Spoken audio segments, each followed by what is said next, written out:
All right, on 8.2, this is about zero and negative exponents. So our job is to evaluate powers that have zero exponents or negative exponents. That doesn't mean they don't have any numbers or exponents. That means the exponent is zero or the exponent might be negative. So uh, there's just a couple easy things here, one of which a lot of algebra students know, and that's anything to the zero power is 1.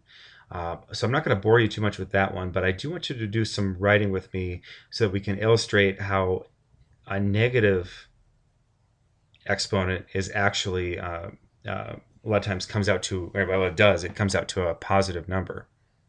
So here's how we'll start. Would you go ahead and write just off to the side here? What we'll do is we'll kind of show this in a column format. So we're going to start with an exponent that a lot of people can do.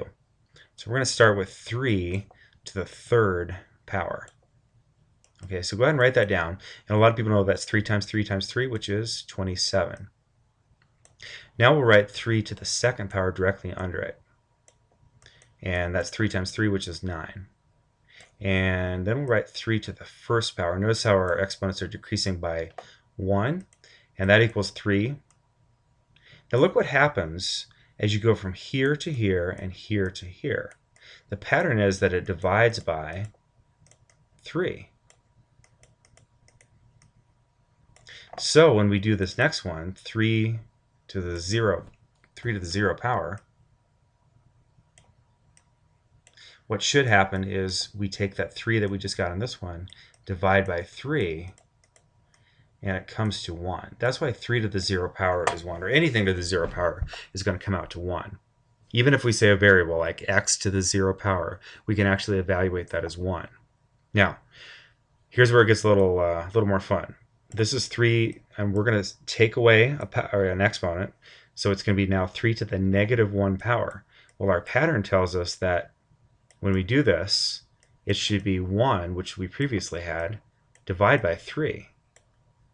And if you think about 1 divided by 3, that looks like this. 1 divided by 3. So here we have a negative exponent and a positive number. So, and we'll do one more actually. 3 to the negative 2 power is the same number 1/3 divided by 3. Now when you divide by 3, you may remember this from earlier in algebra, dividing by 3 is the same as multiplying by 1/3. So 1/3, which we had right here, times 1/3, or divide by 3, actually comes to 1/9. Now there's something else about this. Another way to write 1/9 would be 1 over, think about what 9 is in terms of a base of 3 and an exponent. 9 is 3 times 3, or 3 to the second power. If you take a look at this, I'm going to change the color here.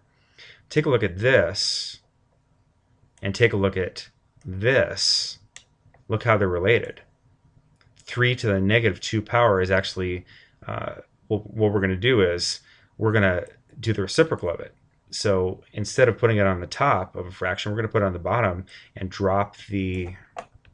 we're going to drop the negative sign. So it's 1 over 3 to the second power. So here's the negative exponent law, if you will. A to the negative n is the reciprocal of a to the n. So a to the negative n is 1 over a positive, so there's no negative numbers, a to the n power. But a can never be 0 in this case.